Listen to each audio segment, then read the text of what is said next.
Did you wonder why Scott Jennings was up on stage with President Trump at the Michigan rally? Scott, this guy, really, I've watched him for years. I don't know him, but he likes Trump.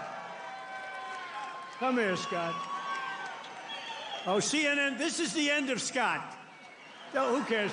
Don't worry, we'll take care of you, Scott. Scott Jennings, really great.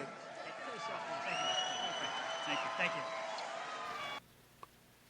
Well, there's a reason. Trump really likes Jennings.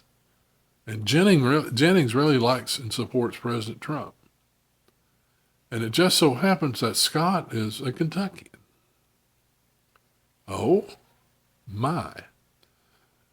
He regularly owns liberals on CNN, and it's a joy to watch him just carve them up with logic. And he would feed right into the political landscape here in Kentucky, which has grown very conservative through the years. Now, Mitch McConnell's seat is open in 2026. He's retiring. Mitch, at the end of his career, was less of a Republican than most of us would want him to be. But he did some good things during the years, particularly getting judges appointed and the Supreme Court loaded up with good conservative justices. But his time has come. Scotty Cameron has announced that he is going to be a candidate, but he ran the worst gubernatorial campaign in the history of campaigns a few years back, and I don't think will be the candidate. But he's an attractive African-American male from Louisville, which are a lot of good points for the next candidate. Andy Barr, congressman from Lexington, has also announced that he will be seeking the seat, and a couple of others have indicated interest. But I predict, Scott Jennings is Trump's hand-picked candidate. And whoever gets Trump's endorsement will win the nomination here in Kentucky to run for that open Senate seat in 2026. Take a look at this interview with Scott Jennings and share your thoughts in the comments. And I saw a report you may be considering a Senate run. Is that true? Are you considering that? Man, the internet's a crazy place. Long way until next May.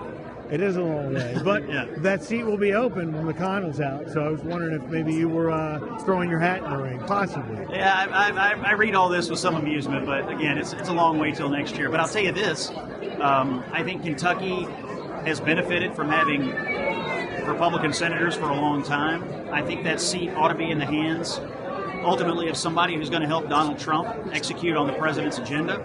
And frankly, I think politics is a team sport. The president's the head of our team, and I think eventually he'll need to weigh in here on who he thinks is best to help him execute on his agenda. And just as a piece of analysis, whoever Donald Trump endorses will be the next senator from Kentucky. Yeah, because you've got Rand right now and McConnell both pushing back on the tariff actions for Kentucky. They've had their differences with Trump on that. I mean, look, a lot of Republicans have, and no Republican really pre-Trump had necessarily been trained to believe in this particular idea. I mean, the party orthodoxy here was not oriented around tariffs. Yeah, free trade. Yeah. But that shows the power of Trump, and it also shows the changing nature of the party. You know, Trump has reoriented the party around a lot of working class Americans who probably voted for Clinton in the 90s.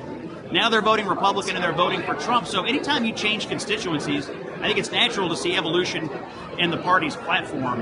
And so I think that's why it's happening. But there are certainly going to be some Republicans who have some differences of opinion, but there's only one president, and Trump's the unquestioned leader of the party.